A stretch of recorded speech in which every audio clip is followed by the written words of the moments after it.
बात उस समय की है जब जिन्ना पाकिस्तान की मांग पर अड़े हुए थे, जबकि कांग्रेस भारत विभाजन के विरोध में थी। तब सावरकर जी ने कहा था, कांग्रेस और जिन्ना दोनों ही विश्वास योग्य नहीं हैं। आज जो लोग विभाजन का विरोध कर रहे हैं, कल वे ही एक विशेष वर्ग को संतुष्ट करने के लिए इसे स्वीकार कर लेंगे। नमस्कार मित्रों, सावरकर जी पर दो आरोप प्रमुख रूप से लगाए जाते हैं। एक तो ये कि सेलुलर जेल से बाहर निकलने के लिए उन्होंने अंग्रेजों से माफी मांगी और आगे चलकर वे ब्रिटिश एजेंट के रूप में काम करने लगे। दूसरा ये कि उन्होंने भारत छोड़ो आंदोलन का विरोध किया और द्वितीय विश्व युद्ध के दौरान हिंदू सैन्यीकरण का अभियान चलाया, जिससे सिद्ध होता है कि वे ब्रिटिश साम्राज्यवादी नीतियों के लिए काम कर रहे थे, ब्रिटिश साम्राज्यवादी हितों के लिए काम कर रहे थे। बल्कि हम इन आरोपों का परीक्षण करेंगे, लेकिन इसके पहले कुछ और बातें।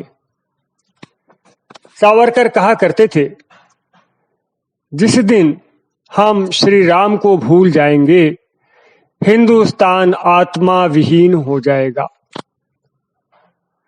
हिंदुओं के लिए वे कहते थे, हिंदू हिंदुस्तान के प्राण हैं। लेकिन हिंदू कौन है, इस पर भी चर्चा करेंगे। सावरकर के विचार उस पर क्या थे। खैर, वीर सावरकर ऐसे पहले क्रांतिकारी थे जिन्हें 2 बार आजीवन कारावास की सजा हुई। तब उन्होंने कहा, चलो अच्छा हुआ अंग्रेजों ने पुनर्जन्म का सिद्धांत तो माना। सावरकर भारत विभाजन के प्रबल विरोधी थे और अखंड हिंदुस्तान के समर्थक थे। 1945-46 के चुनाव के समय जब कांग्रेस ने पाकिस्तान योजना का विरोध किया, तब उन्होंने देश की जनता को सतर्क करते हुए कहा कि इनका भरोसा न करें। ये वोट पाने के लिए अभी अखंड भारत का नारा लगा रहे हैं, लेकिन बाद में पाकिस्तान का समर्थन कर आपके साथ विश्वासघात करेंगे। वास्तव में सावरकर ने पाकिस्तान न बनने देने के लिए पूरी शक्ति लगा दी थी। उन्हीं दिनों अमेरिका के प्रख्यात पत्रकार लुई फिशर भारत आए हुए थे। उन्होंने सावरकर साहब से पूछा, आपको मुसलमानों के लिए अलग राष्ट्र पाकिस्तान देने में क्या आपत्ति है? तब सावरकर जी ने उल्टे उनसे ही पूछ लिया कि आप लोग निग्रो लोगों की सारी मांग के बावजूद उनके लिए अलग निग्रोस्तान क्यों नहीं देते? सावरकर के व्यक्तित्व से लुई फिशर बहुत प्रभावित हुए और उन्होंने सावरकर व जिन्ना की तुलना करते हुए कहा, सावरकर का हृदय राष्ट्र प्रेम की भावना से भरा हुआ है, जबकि जिन्ना में भारत और भारतीय संस्कृति के प्रति घोर घृणा है। लेकिन जब सावरकर के प्रचंड विरोध के बावजूद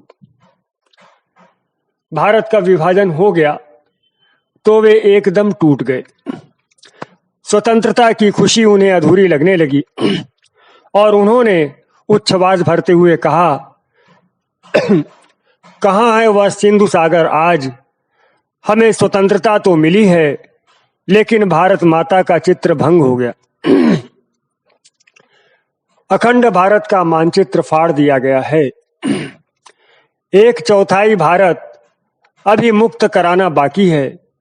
यह काम नव युवकों का है।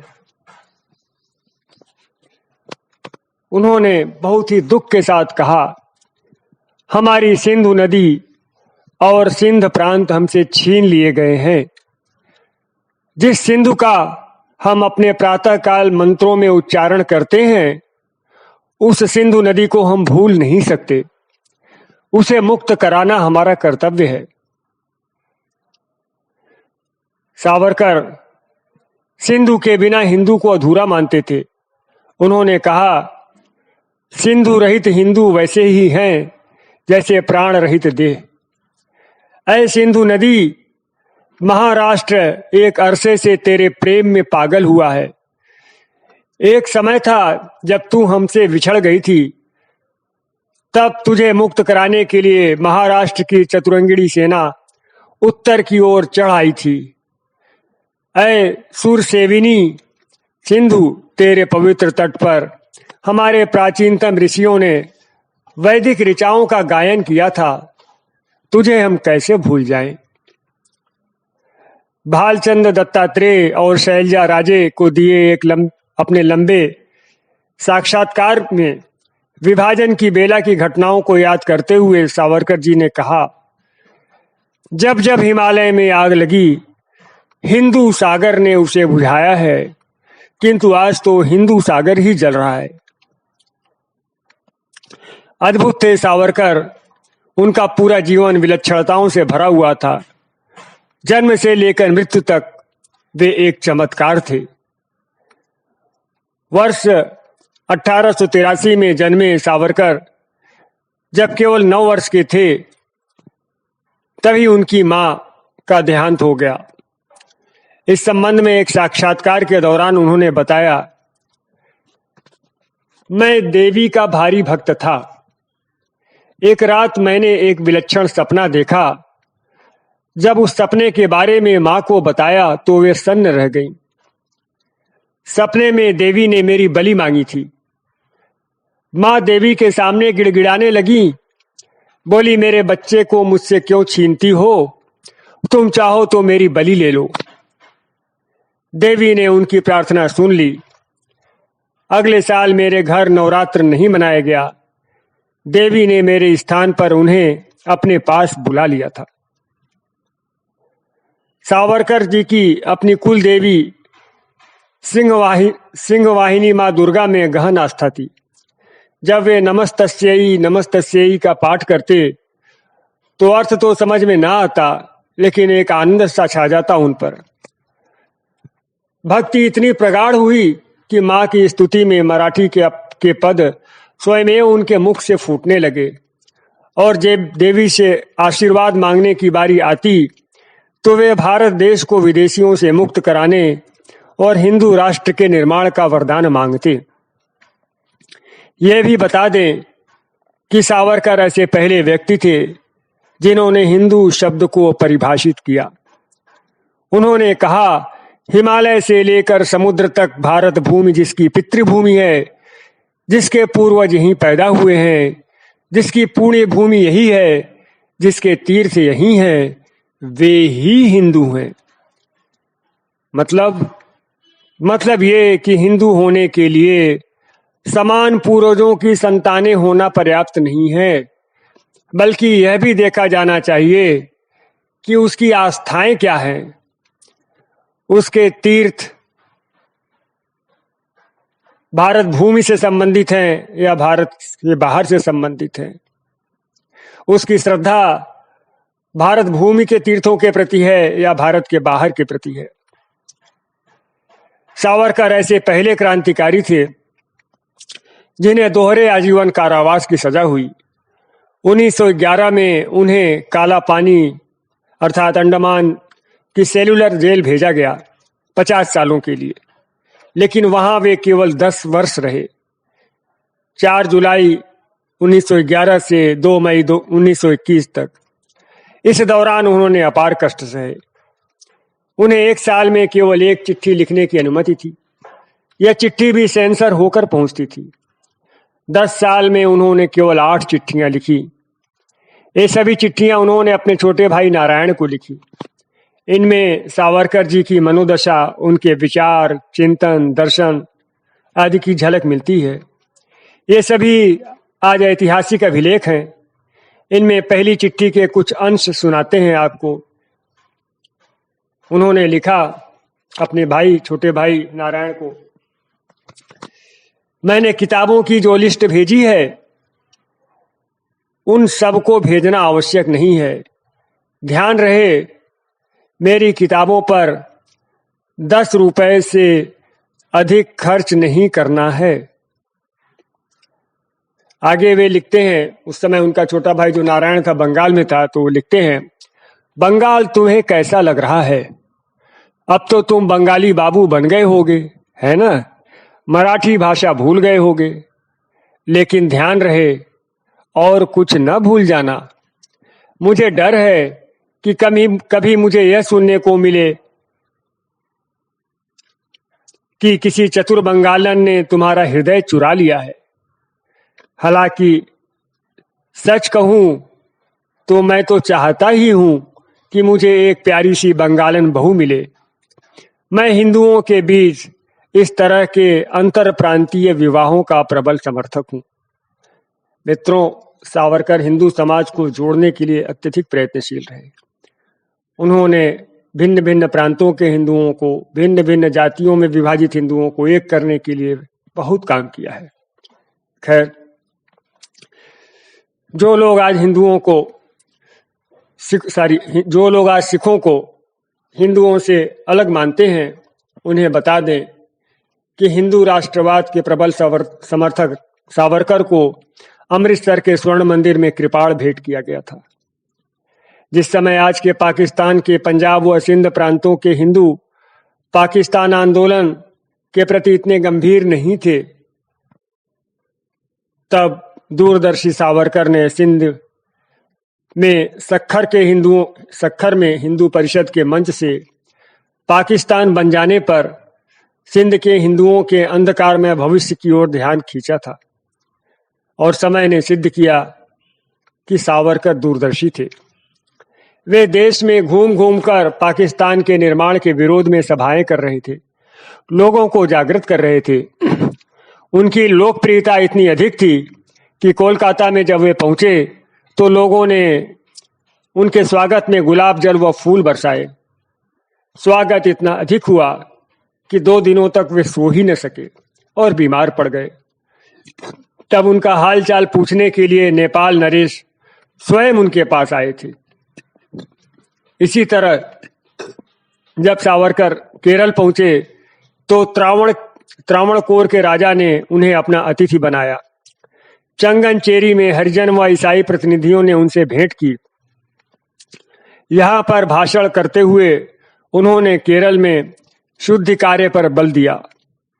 काश केरल ने उनके भाषण पर गंभीरता से आचरण किया होता। 1941 में पूना में भाषण देते हुए उन्होंने अखंड भारत का नारा लगाया।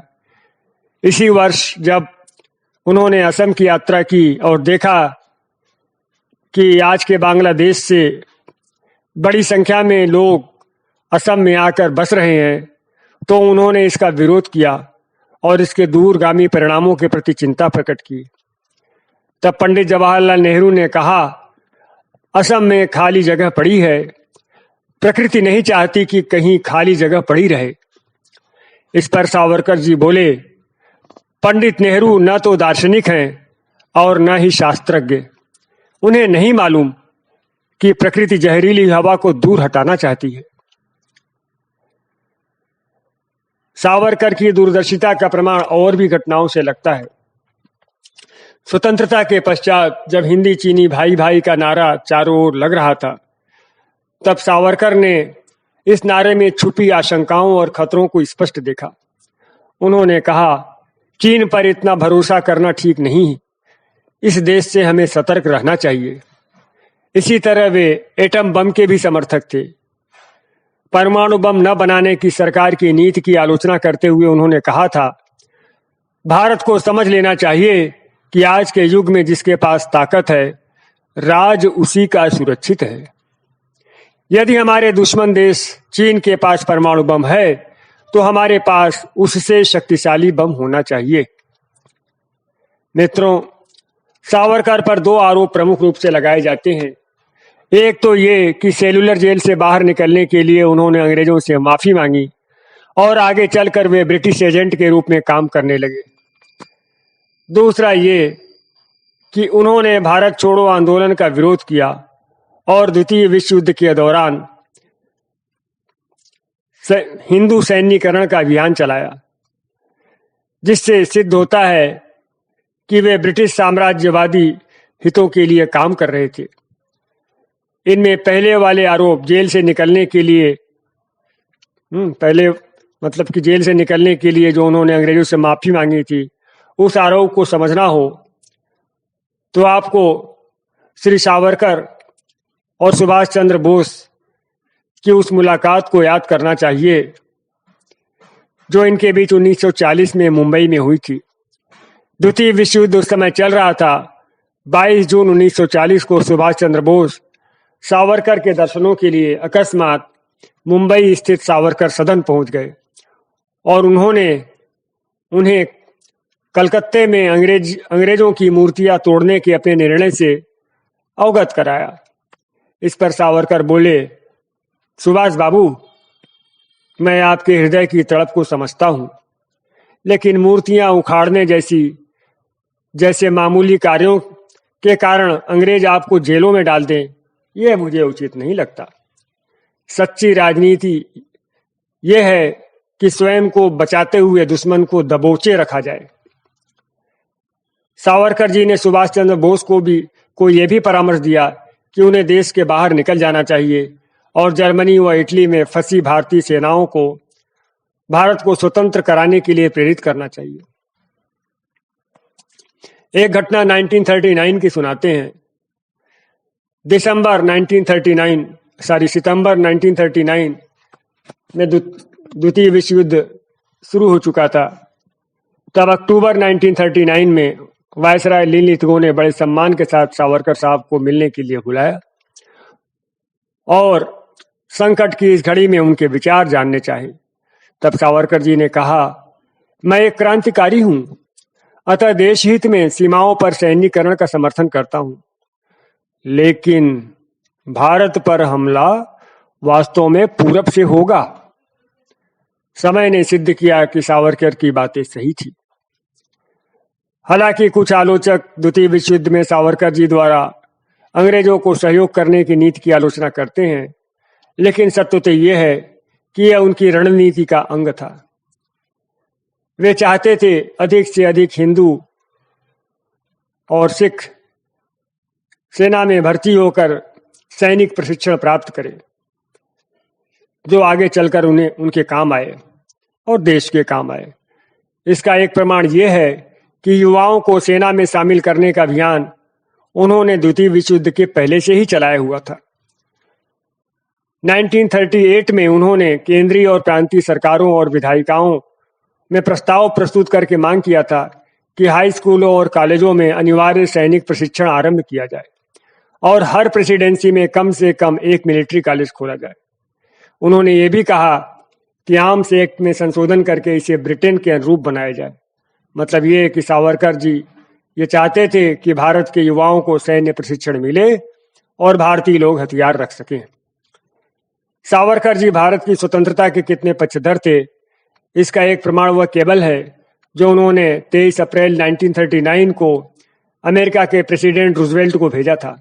इसमें उन्होंने मांग की थी कि भारत को ब्रिटिश उपनिवेशवाद से मुक्ति दिलाई जाए। यहाँ यह बता दें कि अंग्रेजों द्वारा भारत छोड़ने का एक प्रमुख कारण उन पर रूजवेल्ट का पड़ने वाला दबाव भी था। यह भी बता दें कि लिनलिथगो से भेंट के समय सावरकर ने यह भी कहा था कि सभी हिंदू जातियों को सेना में भर्ती होने का अधिकार दिया जाना चाहिए। एक और घटना सुनिए जिससे उन लोगों की आंखें खुल जाएंगी जो सावरकर को ब्रिटिश समर्थक बताते हैं। 1901 की बात है। ब्रिटेन की रानी के निधन पर नासिक में शोक सभा का आयोजन किया जा रहा था। तब सावरकर ने इसका विरोध करते हुए कहा, वे हमारे शत्रु देश की रानी थी, हम क्यों शोक मनाएं? किसी भारतीय महापुरुष के निधन पर ब्रिटेन में शोक सभा हुई है क्या? सावरकर अखंड भारत के पक्षधर थे, इसलिए पाकिस्तान की मांग का उन्होंने प्रचंड विरोध किया था और कहा था, यह देश हमारे पूर्वजों की भूमि है, इसका बंटवारा हम कैसे स्वीकार कर लें। 1940 में लिन लिथगो से दूसरी भेंट के समय उन्होंने स्पष्ट कहा था कि अखंड भारत के प्रश्न पर हम कोई समझौता नहीं कर सकते। लेकिन उनके प्रचंड विरोध के बावजूद जब देश का विभाजन हो गया तो वे टूट गए। उन्होंने कहा, स्वतंत्रता का जो यज्ञ हमने आरंभ किया था और जिसके लिए देश के वीरों ने अपने शरीर की समिधा अर्पित की थी, उसका समापन क्या इसी प्रकार होना था? हालांकि इसके बाद वे 1966 तक जीवित रहे, लेकिन इस आशा में कि कोई चमत्कार हो जाए और भारत फिर से एक हो जाए। यह आशा उन्हें 1965 के युद्ध में पूरी होती दिखाई दी। जब भारतीय सेना पाकिस्तानी सेना को पीछे खदेड़ती हुई लाहौर की ओर बढ़ने लगी तो यह समाचार पाकर सावरकर हर्षित हो उठे। दीवार पर टंगा नक्शा देखकर वे सोचते कि एक बार लाहौर हाथ लग गया तो रावलपिंडी और यहाँ तक कि काबुल तक हम जीत लेंगे। उन्हें लगता कि अखंड भारत का सपना अब पूरा होगा और उनकी अंत्येष्टि सिंधु नदी के तट पर हो सकेगी। लाल बहादुर शास्त्री को बधाई देते हुए उन्होंने कहा कि अब समय आ गया है कि हम विभाजन की गलती को स्वीकार कर लें, विभाजन की गलती को सुधार लें। अब समय आ गया है कि हम विभाजन की गलती को सुधार लें। लेकिन जब आगे बढ़ती हुई सेना को युद्ध विराम का आदेश दे दिया गया तो सावरकर साहब का हृदय रो पड़ा।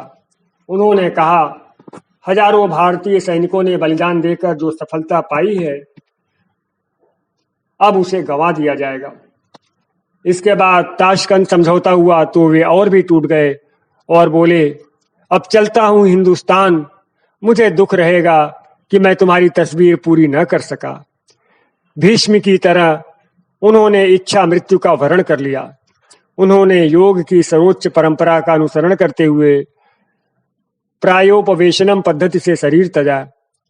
यह आत्महत्या नहीं थी, आत्मार्पण था। आत्मा को परमात्मा में लीन कर देने की क्रिया थी।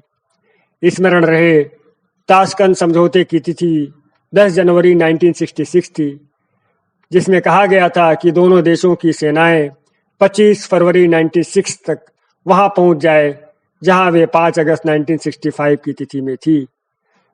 और इस 25 फरवरी की तिथि के बीतने के जस्ट एक दिन बाद 26 फरवरी 1966 को सावरकर का महापरिनिर्वाण हो गया। तो ये रहे मित्रों सावरकर, वीर सावरकर। तो ठीक है मित्रों, कैसा लगा आपको प्लीज़ कमेंट करके बताएं। चैनल को सब्सक्राइब कर लें मित्रों, वीडियो को लाइक करें। फिर मिलते हैं, नमस्कार।